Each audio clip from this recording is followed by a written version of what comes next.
तो जो सफ़ेदी है वो दूध में बनिस्बत जिसकी मिसाल दी जाती है उससे ज़्यादा होती है, और मुशब्बह भी अफजल होता है।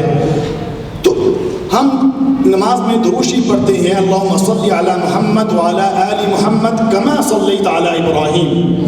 अब इसमें जो है हज़ूर करीम सल्लल्लाहु अलैहि वसल्लम मुशब्बा हैं और हज़रत इब्राहीम अलैहिस्सलाम मुशब्बा भी हैं। हालांकि हमारा अक़ीदा ये है कि हज़ूर करीम सल्लल्लाहु अलैहि वसल्लम जो हैं वो आला व अफजल है तमाम अम्बिया से, मगर इस दरूद शरीफ के लिहाज से दीगर गैर मुस्लिम हम पर एतराज़ करते हैं कि तुम अक़ीदा तो ये रखते हो मगर कानून के लिहाज से हज़रत इब्राहीम अलैहिस्सलाम मुशब्बा भी हैं, वो अफजल साबित हो रही हैं। Dan kitab-kitab karangan beliau bukannya kitab-kitab karangan yang biasa, kitab-kitab karangan yang mana begitu hebat, yang mana begitu yang payah. So amat sukar untuk seseorang mengarang di dalam mengenai kitab-kitab karangan beliau. Seperti contohnya kitab Fathullah, satu kitab karangan beliau yang mana di dalamnya dihimpunkan, Maulana telah menghimpunkan lebih 800 nama Allah Subhanahu wa taala. Kelebihan nama Allah Subhanahu wa taala, lafaz Allah, Fathullah bi khasa'is ismi Allah. Di dalam kitab tersebut Maulana telah menghimpunkan keistimewaan nama Allah saja. Nama Allah saja Maulana telah tuliskan lebih 800 kelebihan nama Allah Subhanahu wa taala.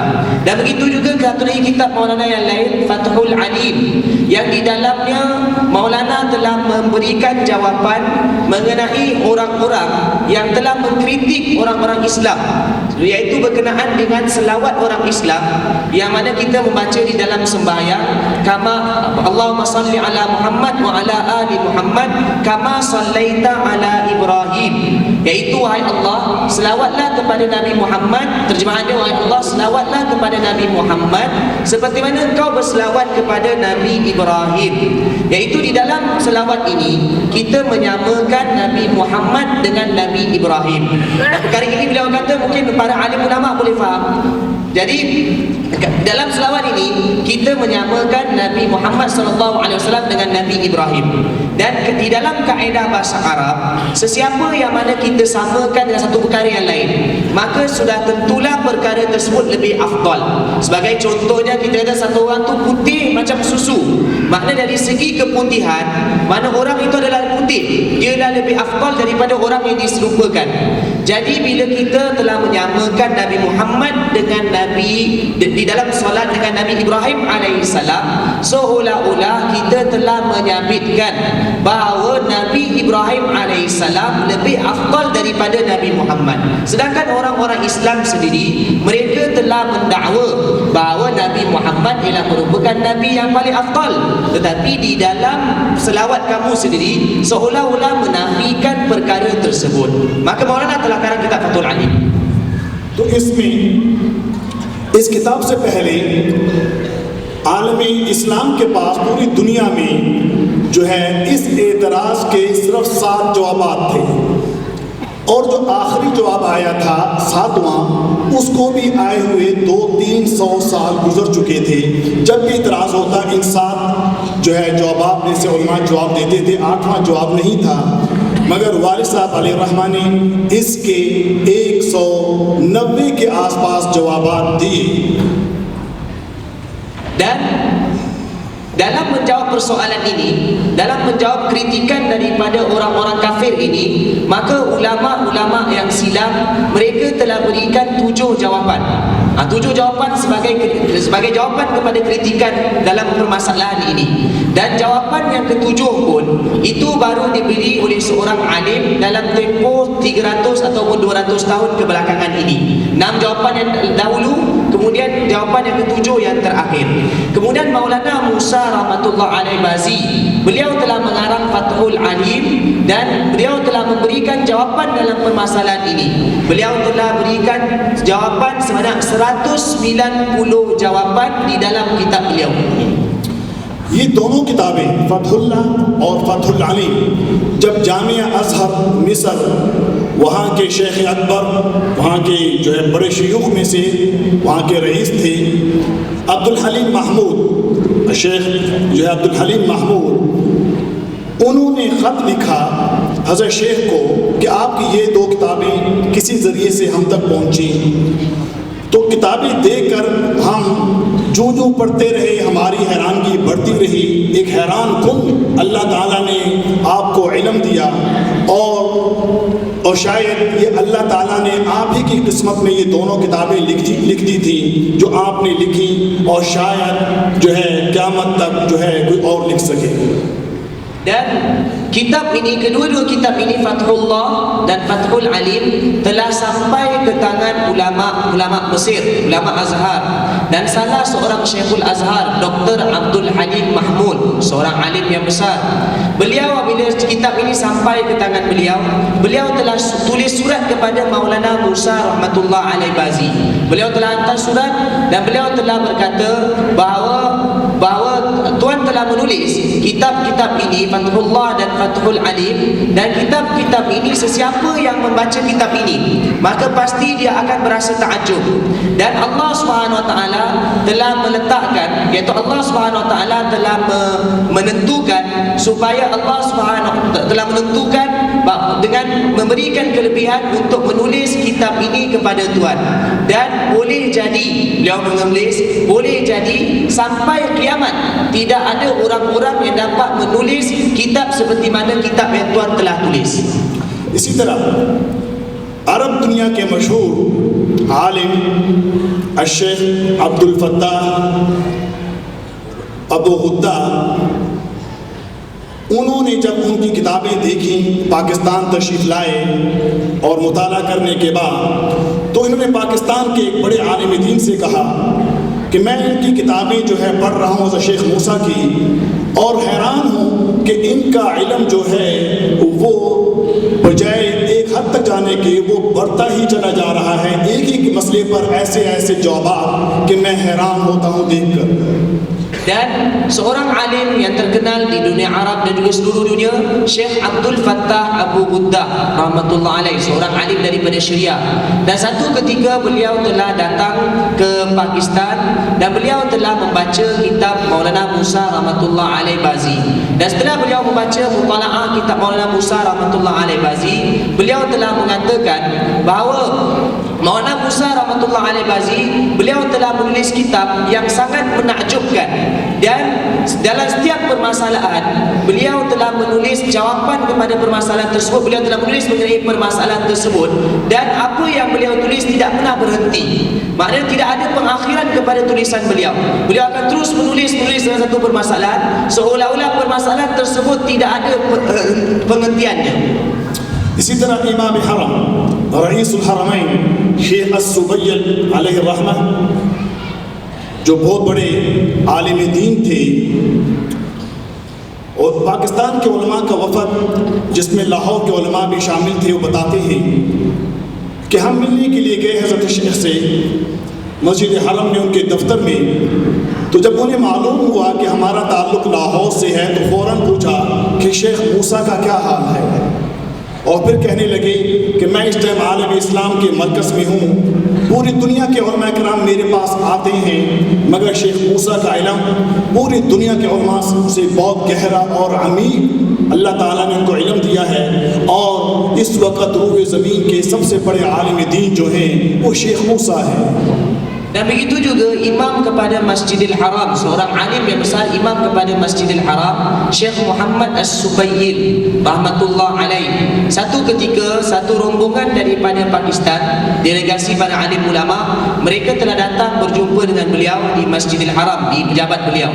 Dan apabila setelah mereka beritahu bahawa kami daripada Lahore, beliau terus bertanya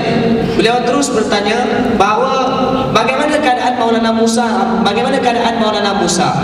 Maka setelah itu mereka telah bertanya, bagaimana Tuan tahu mengenai Maulana Musa?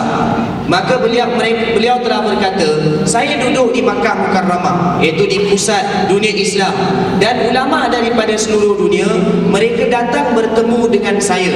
Dan pada pandangan saya tidak ada pada zaman ini orang yang paling alim yang pernah bertemu dengan saya ialah Maulana Musa rahmatullah alaihi bazi.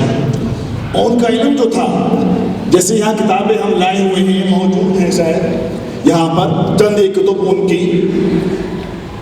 अब उनकी तफसीर बैज़ावी है जो तकरीबन 50 जिल्दों में है, और इसी तरह सुनन तिरमिज़ी की जो शरह है वो तकरीबन 40 जिल्दों में है। अभी एक ही किताब शुमार होती है और उनकी जो कुतुब की तादाद है तसानी वो 250 से ज़ायद है। अब उसमें से एक जो है लफ्ज़ अम्मा बाद, जिसकी कि अमूमन उलमाए किराम अपने खुतबे में पढ़ते हैं, लफ्ज़ अम्मा बाद, सब उसकी सिर्फ वो लोग समझते होंगे जो उलमा हैं कि उसकी जो नहवी तहकीक है वो 1 मिलियन से ज़ायद है, यानी 13 लाख से ज़ायद। Dan begitu juga Maulana Musa rahmatullah alaihi Bazi, beliau punya kitab-kitab karangan beliau yang lain. Kitab-kitab karangan beliau yang lain. Dan kitab karangan beliau itu ada juga di sebahagian dia dibawa ke sini. Saya tak pasti, beliau kata saya tak pasti sama ada dibawa ke sini ataupun tidak, tapi beliau ada membawanya. Dan di antara kitab karangan beliau ialah syarah kepada Tirmizi yang mana mencecah 50 jilid. Dan juga syarah kepada tafsir Baydawi yang mencecah 40 jilid. Ini baru satu atau dua daripada karangan beliau. Dan selain kitab karangan beliau adalah mencecah 250, melebihi daripada 250. Dan di antara kitab karangan beliau berkata bahawa ini ada ulama saja yang faham, iaitu salah satunya ialah kitab yang menerangkan mengenai amma ba'du. Biasanya dalam khutbah ataupun di dalam ucapan-ucapan, ulama ada mengucapkan lafaz amma ba'du. Dan Maulana rahmatullah alaih, beliau telah mengkaji begitu halus mengenai lafaz amma ba'du, dan beliau telah keluarkan i'rab, maksudnya cara ejaan dan sebagainya mengenai amma ba'du ini, iaitu i'rabnya adalah mencecah 1.300.000. Kan 1.300.000 beliau telah tulis i'rab kepada amma ba'du sahaja. यानी कि उनकी हर एक किताब जो है वो अपनी एक अहमियत रखती है इल्मी लिहाज से। तो उस शेख की बातें तो बहुत हैं इसी तरह, मगर आज वो इस दुनिया में नहीं है, इस दुनिया से रुखसत हो चुके हैं। और हमने भी और आपने भी इस दुनिया फ़ानी से रुखसत हो जाना है। असल कामयाबी तो ये है कि अल्लाह ताला हमें इन औलिया-उल्लाह के नक्शे कदम पर चलाए, जिनको अल्लाह ताला ने जो है दुनिया में भी इज्जत दी और आखिरत में भी। Dan kehebatan Maulana Musa bukan saja pada sudut ilmu, bahkan pada sudut-sudut yang lain juga. Tetapi beliau telah meninggalkan kita semua, beliau telah bertemu dengan Allah Subhanahu Wa Taala. Dan satu hari nanti kita pun akan meninggalkan dunia ini, akan bertemu dengan Allah Subhanahu Wa Taala.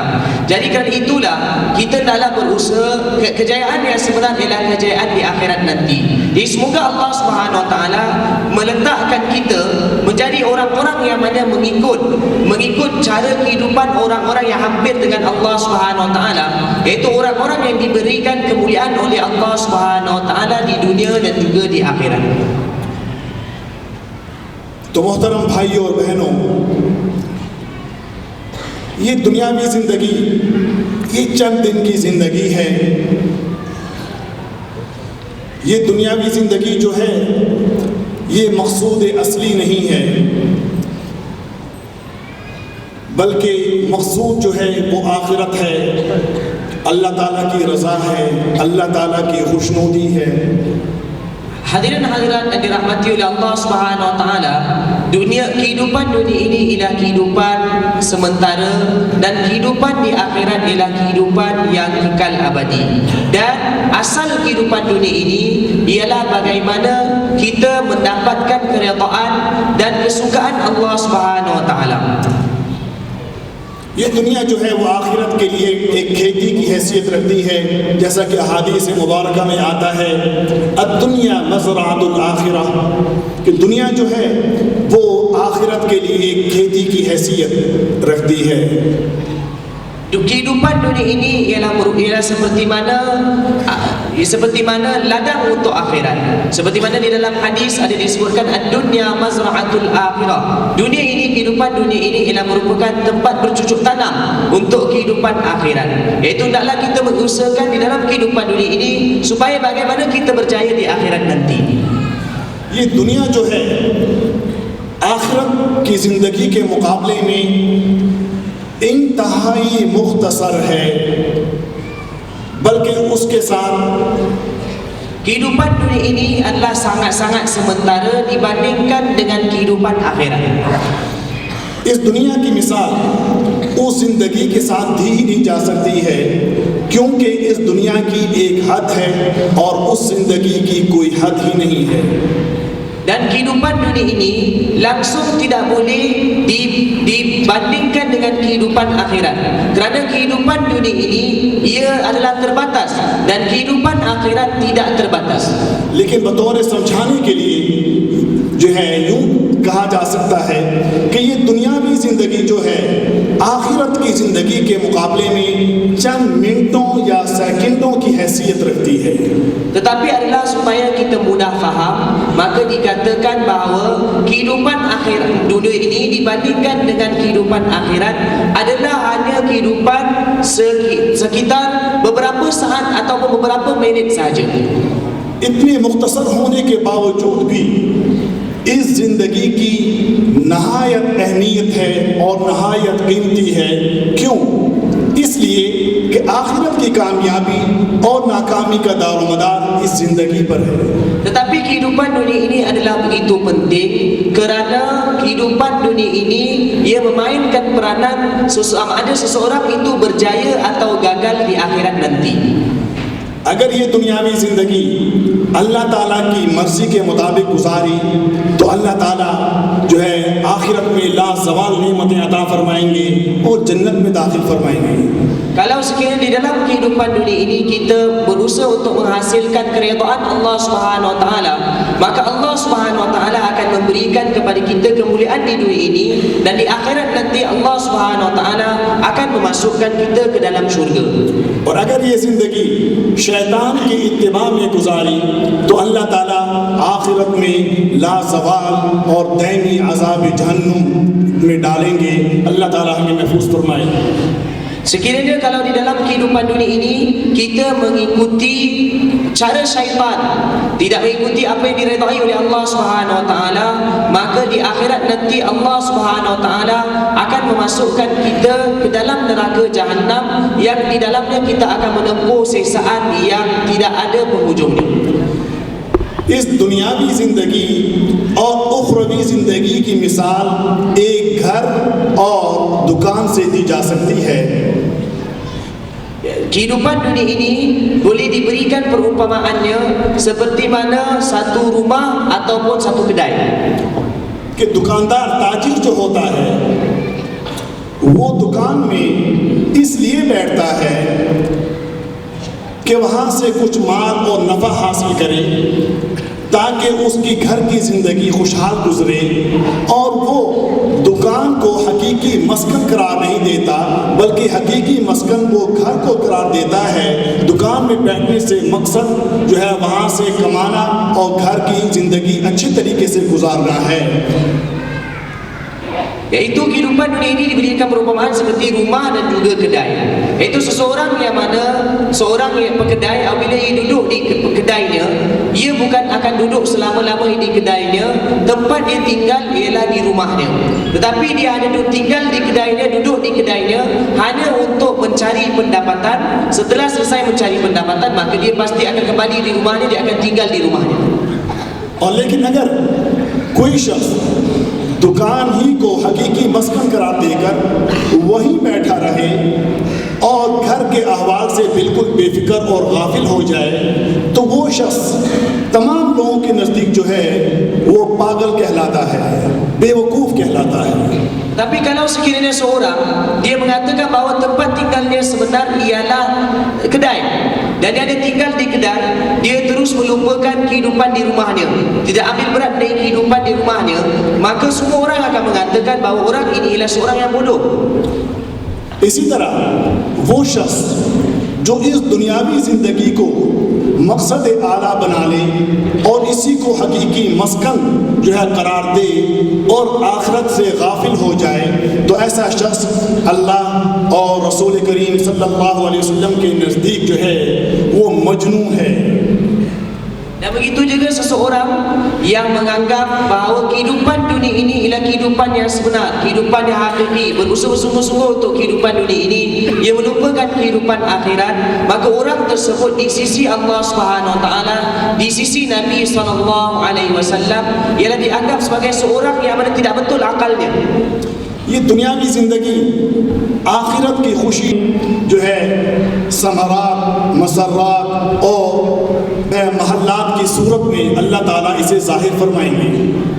Dan di dalam kehidupan dunia ini, segala kesenangan dan kegembiraan apabila seseorang itu mentaati perintah Allah Subhanahu Wa Taala, Allah Subhanahu Wa Taala akan zahirkan di akhirat nanti. Quran मजीद में अल्लाह ताला फरमाते हैं वक़ुतू बिही मुतशाबिहा, यानी अल्लाह ताला उन्हें जो है एक दूसरे से मिलता जुलता रिज़्क़ देंगे। इस आयत की तफसीर उलमा किराम एक ये भी करते हैं कि आखिरत में मिलने वाली खुशियाँ और मसर्रात और दीगर उमूर जो है वो दुनियावी आमाल सालिहा के मुशाबा होंगे। Dan segala kesenangan yang Allah Subhanahu Wa Taala bukan saja beri di akhirat nanti, di dunia juga Allah Subhanahu Wa Taala akan memberikan sedikit cebisan daripada kesenangan tersebut. Seperti mana di dalam firman Allah Subhanahu Wa Taala, wa utu bihi mutasyabiha, iaitu Allah Subhanahu Wa Taala mengurniakan kepada mereka kurniaan yang mana sama, Quran yang mana sama di akhirat nanti, iaitu semasa di dalam kehidupan dunia apa yang Allah Subhanahu, kerana taat pada perintah Allah Subhanahu Wa Taala, Allah Subhanahu Wa Taala akan memberikan sedikit cebisan yang sama dengan nikmat yang akan lebih besar diterima di akhirat nanti. कि अगर दुनियावी अमाल सालिहा ज़्यादा होंगे, उनमें इखलास कामिल होगा, तो आखिरत में जो अल्लाह ताला अता फरमाएंगे समरात और मसर्रात वो भी आला कामिल और अफजल होंगे। Kalau di dalam kehidupan dunia ini seseorang ia berusaha supaya dia mentaati perintah Allah Subhanahu Wa Taala, ia mengikuti sunnah Nabi Muhammad sallallahu alaihi wasallam, maka di akhirat nanti Allah Subhanahu Wa Taala akan memberikan nikmat yang paling hebat, nikmat yang paling tertinggi. उलमा किराम ने इस दुनियावी ज़िंदगी को मुफीद और कामयाब बनाने के लिए 4 उसूल बताए हैं। Ulama-ulama mereka telah memberitahu 4 perkara supaya seseorang itu mendapat kejayaan di akhirat nanti. पहली जो है तरीक़ाकार ये है कि इबादत बदनिया और इबादत मालिया और इबादत व ज़िक्रुल्लाह की बजाआवरी की तरफ पूरी तवज्जो दी जाए। Yang pertama ialah hendaklah seseorang itu menunaikan ibadat yang berbentuk badan dan ibadat yang berbentuk harta dan juga ibadat yang mana berbentuk zikrullah di dalam kehidupannya. दूसरी जो चीज़ है वो ये कि उस इबादत में ताअत में इखलास और हुस्न नीयत की रूह जो है वो होनी चाहिए, क्योंकि इखलास के बगैर कोई इबादत अल्लाह के नज़दीक मोतबर नहीं है। Dan perkara yang kedua ialah dia melakukan ibadat tersebut dengan niat yang baik, dengan ikhlas semata-mata kerana Allah Subhanahu Wa Taala, kerana tidak ada apa-apa amalan yang tidak diterima tanpa ikhlas kerana Allah Subhanahu Wa Taala. तीसरी चीज़ ये है कि इंसान कमज़ोर है, नफ्स अम्मारा और शैतान उस पर हावी होते हैं जो उसको इबादत और इखलास में खलल डालते हैं। लिहाजा शैतान से और नफ्स से बचने के लिए उलमा ने जो तरीका बताया है कि वो अल्लाह ताला से मदद मांगे। Jadi oleh kerana yang ketiga ialah oleh kerana manusia ini diberikan oleh Allah nafsu ammarah. Nafsu ammarah iaitu yang mendesak supaya seseorang itu melanggar perintah Allah Subhanahu Wa Taala, dan syaitan sentiasa berusaha supaya merosakkan manusia melalui nafsu itu, merosakkan ibadat ataupun ikhlas seseorang itu. Maka oleh kerana itu hendaklah ia sentiasa berdoa kepada Allah Subhanahu Wa Taala supaya Allah Subhanahu Wa Taala menyelamatkannya daripada tipu daya syaitan. और अल्लाह से मदद मांगने का तरीक़ाकार अल्लाह ताला ने खुद ही बतलाया है और वो है दुआ। Dan cara untuk memohon kepada Allah Subhanahu Wa Taala, caranya diberitahu oleh Allah Subhanahu Wa Taala apakah dia, iaitu doa. जैसा कि हदीस में आता है अद्दुआ मुख्खुल इबादत, कि दुआ जो है वो इबादत का मर्ज है। Seperti mana di dalam hadis disebutkan bahawa ad-du'a mukhul ibadah. Doa ialah merupakan otak kepada ibadat atau susung kepada ibadat. और चौथी चीज जो है वो ये कि दुआ की कबूलियत और मुस्तजाब होने के लिए ज़रूरी है कि दुआ करने वाला हलाल खाए, हलाल पिए, हलाल पहने और हराम से इज्तिनाब करे। Dan yang keempat ialah seseorang itu hendaklah berusaha supaya apa yang diberitahu oleh Allah Subhanahu Wa Taala yang halal, maka hendaklah ia melakukan perkara tersebut, hendaklah dia tunaikan perkara tersebut, dan perkara yang diberitahu oleh Allah Subhanahu Wa Taala haram, hendaklah ia menghindarkan dirinya daripada perkara tersebut.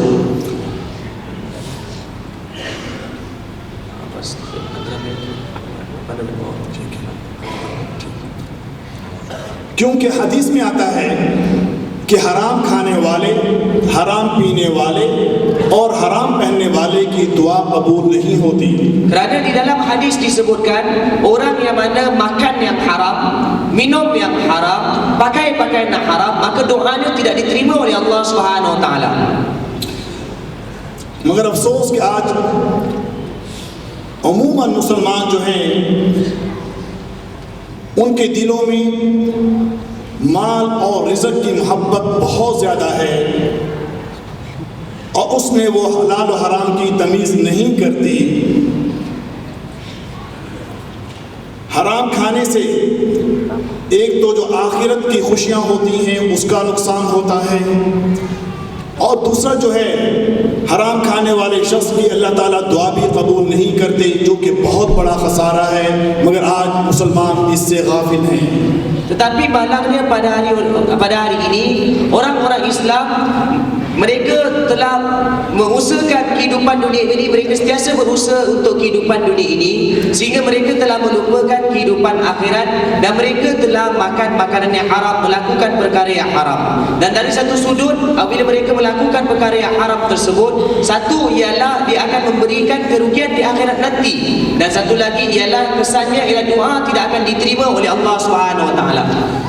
जैसे कि हदीस है अन इब्न अब्बास रज़ी अल्लाह तआला अन्हु क़ाल तुलियत हाज़िहिल आया इंद रसूलिल्लाह सल्लल्लाहु अलैहि वसल्लम या अय्युहन नास कुलू मिम्मा फ़िल अर्ज़ि हलालन तय्यिबा। कि हुज़ूर करीम सल्लल्लाहु अलैहि वसल्लम की जो है मजलिस में ये आयत तिलावत की गई। फ़क़ाम सअद इब्न अबी वक़्क़ास रज़ी अल्लाह तआला अन्हु फ़क़ाल या रसूलल्लाह उदउ अल्लाह अन यजअलनी मुस्तजाब अद-दावा।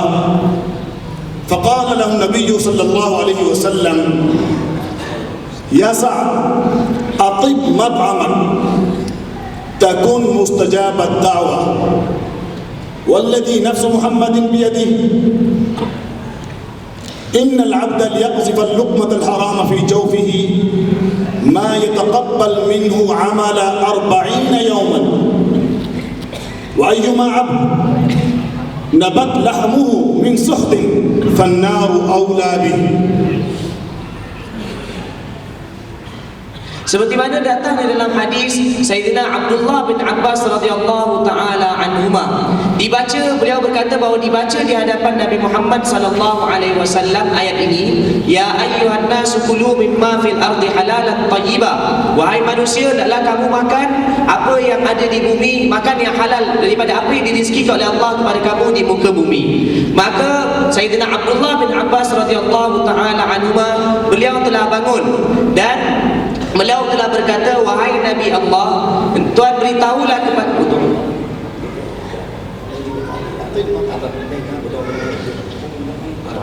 Dan beliau telah berkata kepada Nabi sallallahu alaihi wasallam, wahai Nabi Allah, Tuhan doalah supaya Allah Subhanahu Wa Taala menjadikan saya seorang yang diterima doa.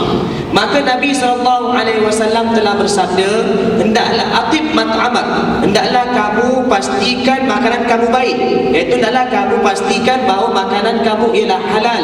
Dan mana-mana hamba, mana-mana orang Islam yang memasukkan satu suapan yang haram ke dalam perutnya, maka Allah Subhanahu Wa Taala tidak akan menerima doanya selama 40 hari. Dan mana-mana orang Islam, mana-mana hamba yang makan daripada makanan yang haram, daripada harta yang haram, maka api neraka adalah lebih layak untuknya. अब सर एक हदीस से अगर हम इसमें गौर करें तो हमें बहुत सी बातें मालूम होती हैं। Daripada hadis ini, kalau kita renungkan, banyak perkara yang mana kita akan dapat. पहली चीज तो ये कि हराम खाने का जैसा एक लुक्मे का जो नुकसान है वो कितना बड़ा है कि हराम खाने वाले की दुआ ही कबूल नहीं होती। कि अगर हराम खाने वाला शख्स जो है सर एक लुक्मा जब पेट में डालता है, कोई शख्स अगर एक लुक्मा हराम का पेट में डाल ले तो 40 दिन तक उसका कोई अमल कबूल नहीं। उन 40 दिनों में अगर वो हज पे जाता है कबूल नहीं है, उम्रे पे जाता है कबूल नहीं है, उन 40 दिनों में ज़कात देता है कबूल नहीं है, उन 40 दिनों में फर्ज नमाजें पढ़ता है कबूल नहीं है, उन 40 दिनों में जो है वो जो भी इबादत करेगा, सबका खैरात नमाज, वो कबूल नहीं है। सर एक लुक्मे का ये नुकसान है 40 दिन तक। Tuan-tuan, ada sikit permintaan supaya alihkan kenderaan tuan NCN 4841. NCN 4841. Pemilik kenderaan boleh alihkan kenderaannya. Dan beliau berkata bahawa yang pertama sekali ialah seseorang yang mana hanya kerana satu suapan yang dimasukkan ke dalam perutnya daripada harta yang haram, maka Allah Subhanahu Wa Taala tidak akan menerima doanya selama 40 hari. Cuba kita bayangkan dalam tempoh 40 hari tersebut, kalau ia menunaikan solat tak diterima, tunaikan zakat ibadah dan tak diterima, kalau ia menunaikan haji tak diterima, dan kalau ia melakukan berdoa maka ibadahnya tidak diterima. Ini hanya kerana kesan daripada hanya makan satu suapan daripada makanan haram. और दूसरी बात हमें इसी हदीस से ये मालूम हुई कि वय्युमा अब्द नबत लहमुहु मिन सुह फन्नारु औला बिही, कि वो शख्स जिसकी परवरिश ही हराम माल से हुई हो, वो तो एक लुकने का ये नुकसान था, लेकिन जिसकी परवरिश ही हराम माल से हुई हो तो वो शख्स जो है वो गोश्त, वो खून जो है जन्नत में दाखिल होने के काबिल नहीं, बल्कि वो दोज़ख में जलने के और उसके गुरूह का एक फर्द है वो। Dan perkara yang kedua yang disebutkan dalam hadis tadi, iaitu mana-mana hamba yang tubuh badannya, yang dagingnya, yang ia membesar dengan makanan daripada sumber yang haram, maka api neraka adalah lebih baik baginya. Iaitu seseorang yang mana membesar dengan makanan yang mana haram, maka ia ini tidak layak untuk masuk ke dalam syurga, tidak layak untuk masuk ke dalam syurga, bahkan dia layak untuk dimasukkan ke dalam neraka. यानी कि खुलासा ये कि जो हराम खाने वाला है वो जन्नत में दाखिल नहीं होगा। ये अलग बात है कि अल्लाह ताला का फज़ल व करम बड़ा वसी है कि अल्लाह ताला उसे माफ़ कर दे, लेकिन हराम खाने वाला चाहे वो हराम खाता है या पीता है या पहनता है या हराम घर में रहता है, फ़ी नफ्सिही व फ़ी ज़ातिही, वो जन्नत के जहन्नुम के गुरों का एक फ़र्द है। Dan dari sini kita dapat faham bahawa sesiapa yang mana dia makan makanan yang haram, maka tidak ada tempatnya, dia tidak layak untuk dimasukkan ke dalam syurga, dia akan dimasukkan ke dalam neraka. Jadi cuba kita fikirkan, kalau sekiranya memang Allah Subhanahu Wa Taala boleh mengampunkan satu orang itu, Allah Subhanahu Wa Taala zat yang mana maha pemurah, zat yang mana maha penyayang. Tetapi kalau kita fikirkan bahawa seseorang yang mana makan makanan yang haram, dia adalah merupakan satu individu, seorang yang mana tidak akan masuk syurga, bahkan akan dimasukkan ke dalam neraka. और तीसरी बात इस हदीस से ये मालूम हुई कि दुआ की कबूलियत के लिए मानिया और रुकावट जो चीज़ है वो हराम, जो खाना, हराम पीना और हराम लिबास है। Perkara yang ketiga yang dapat kita fahami daripada hadis ini, perkara yang menghalang daripada diterima dia doa seseorang itu oleh Allah Subhanahu Wa Taala, dan ibadat seorang itu diterima oleh Allah Subhanahu Wa Taala, ialah makanan yang haram, minuman yang haram, dan pakaian yang haram. और इस हदीस से साबित हुआ कि कबूलियत दुआ की अहम तरीन जो शर्त है वो हलाल खाना है। जैसा कि जब हज़रत साद इब्न अबी वक़ास रज़ियल्लाहु तआला अन्हु ने हज़ूर करीम सल्लल्लाहु अलैहि वसल्लम से दरख्वास्त की कि आप मेरे लिए मुस्तजाब दुआ होने की दुआ फरमाएं। मुस्तजाब दुआ उसे कहते हैं जिसकी तमाम दुआएं अल्लाह ताला कबूल फरमाते हैं। तो अल्लाह ताला तो हज़ूर करीम सल्लल्लाहु अलैहि वसल्लम ने फरमाया कि ऐ साद, तुम जो है हलाल खाओ, हराम से बचो, तो तुम मुस्तजाब दुआ बन जाओगे। Dan kita dapat fahami daripada hadis ini juga bahawa perkara yang paling penting seseorang untuk doa seseorang itu diterima oleh Allah Subhanahu Wa Taala ialah makan makanan yang halal, mengusahakan perkara yang halal. Seperti mana daripada hadis Sayyidina Sa'ad bin Abi Waqqas radhiyallahu taala anhu, beliau telah bertanya kepada Nabi sallallahu alaihi wasallam, wahai Nabi Allah, bagaimana saya nak menjadi seorang yang diterima doa saya? Maknanya mustajabud doa, menjadi mustajabud doa. Mustajabud doa ialah bermakna setiap kali berdoa, doa saya diterima oleh Allah Subhanahu Wa Taala. Maka Nabi sallallahu alaihi wasallam telah bersabda, hendaklah kau makan makanan yang halal, melakukan perkara yang halal, dan hendaklah kau menghindarkan diri daripada perkara yang haram. बस मोहतरम भाइयों और बहनों, बस दुआ फरमाएं कि अल्लाह ताला हमें हराम से बचने की तौफीक अता फरमाए और रिज़्क़ के हलाल पर कनाअत की तौफीक अता फरमाए और हमें औलिया अल्लाह के नक्श कदम पर चलने की तौफीक अता फरमाए और हमारे दिलों को अल्लाह ताला की मोहब्बत से, हज़ूर करीम सल्लल्लाहु अलैहि वसल्लम की मोहब्बत से, इबादत और ज़िक्रुल्लाह की मोहब्बत से अल्लाह ताला हमारे दिलों को मामूर फरमाए।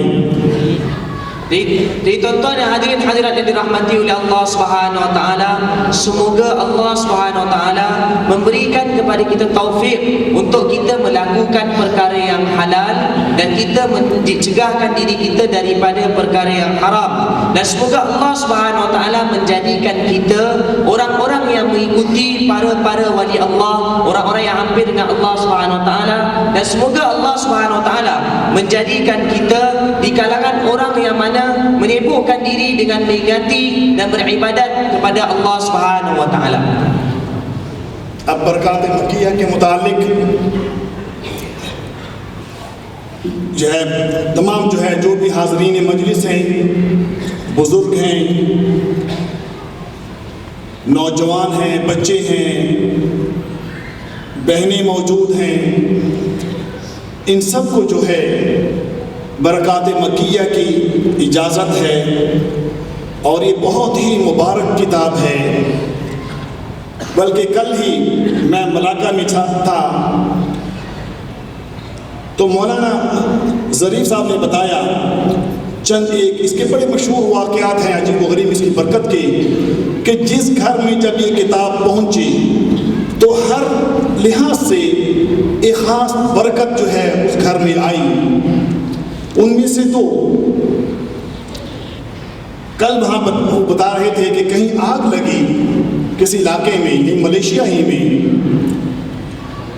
तो वो घर जलते रहे, मगर जिस घर में ये किताब मौजूद थी जब वो आग उस घर तक पहुंची, उस कमरे की तरफ आग अंदर आके फिर वापस उस घर में वापस चली गई। और वो लोग बता रहे थे कि तमाम जो है इसकी बरकत थी, वरना उम्मीद न थी। Dan berkenaan dengan kitab Al-Barakatul Makkiyah yang ada di tangan tuan-tuan, jadi sebanyak mana yang hadir di dalam majlis ini, yang lelaki, wanita dan begitu juga anak-anak, saya ijazahkan kitab tersebut kepada tuan-tuan sekalian, pada hadirin hadirat sekalian. Dan kitab ini ialah kitab yang mana sangat-sangat diberkati, sehingga kan semalam ketika saya berada di Melaka, Maulana Razif Damat Barakatuh, beliau ceritakan kepada saya bahawa di satu tempat di Malaysia, bahawa satu kawasan perumahan, satu perumahan telah terbakar, dan beberapa rumah telah terbakar kemudian sampai di satu rumah, maka api telah terhenti. Maka apabila mereka lihat bahawa di dalam kitab tersebut ada, di dalam rumah tersebut ada kitab selawat ini, kitab Al-Barakatul Makkiyah, iaitu di antara kelebihan kitab selawat ini, Allah Subhanahu Wa Taala akan menjaga rumah tersebut daripada terbakar. Jadi rumah tersebut tidak terbakar. Jadi kalau sekiranya kitab selawat ini tidak ada, mungkin rumah tersebut juga akan terbakar. तो तमाम जो है जितने भी हाज़रीन मजलिस है मौजूद हैं यहाँ पर, बच्चे भी हैं, बड़े भी हैं, ख़वातीन, सबको इजाज़त है, मगर इजाज़त जो है वो 2-3 शर्तों के साथ महदूद है और मशरूत है। Dan dari sebanyak mana hadirin hadirat yang dirahmati oleh Allah Subhanahu Wa Taala yang hadir di dalam majlis ini, sama ada yang lelaki, wanita, yang tua, yang muda, yang anak-anak, semuanya saya ijazahkan kitab ini kepada tuan-tuan, tetapi dengan beberapa syarat, dengan 2 atau 3 syarat. उनमें से 2 शर्तें तो उमूमी हैं और ज़रूरी हैं। Di antara 3 syarat, 2-3 syarat tersebut ialah 2 syarat yang mana umum dan sangat penting. और तीसरी जो है वो इख्तियारी है। Yang ketiga, syarat yang ketiga itu ialah ikhtiari, maknanya secara ikut suka tuan-tuan. पहली शर्त तो ये कि ये इजाज़त उन्हीं तक महदूद है, आगे नहीं दे सकते, क्योंकि आगे देने के लिए हमारे जो है इस्लाही सिलसिले में एक तरीक़ाकार है, फिर दे सकते हैं, वो सब उनके लिए है। आप लोगों को आप तक इजाज़त महदूद है। Syarat yang pertama ialah ijazah yang diberikan kepada sebanyak tuan-tuan yang hadir di dalam majlis ini adalah hanya khusus untuk tuan-tuan saja, terhenti untuk tuan-tuan saja. Tuan-tuan tidak boleh memberikan ijazah ini kepada orang lain, kerana tertib ataupun susunan ataupun cara di dalam islahi, di dalam islah, di dalam tarikat keluarga kami ialah ijazah ini mestilah, ijazah kitab ini mestilah diambil daripada keturunan mereka. Jadi ijazah ini hanya untuk tuan-tuan, tidak boleh, tuan-tuan dan puan-puan sekalian, tidak boleh diberikan kepada orang lain. और इजाज़त से इंशाअल्लाह इसकी तासीर तो ऐसी ही है, लेकिन इजाज़त से रूहानी तौर पर एक तासीर में बहुत बरकत आ जाती है। Dan kitab ini memang diberkati, kalau tanpa ijazah pun boleh diamalkan dan memang diberkati. Tetapi dengan ijazah, tuan-tuan amalkannya dengan ijazah, maka ia akan memberikan kesan berkat yang sangat-sangat hebat. दूसरी शर्त ये है कि हज़रत शेख के तमाम अहल अयाल को और उनकी औलाद को भी जो है जब भी ये पढ़ें जो है दुआओं में याद रखें कि अल्लाह ताला हमें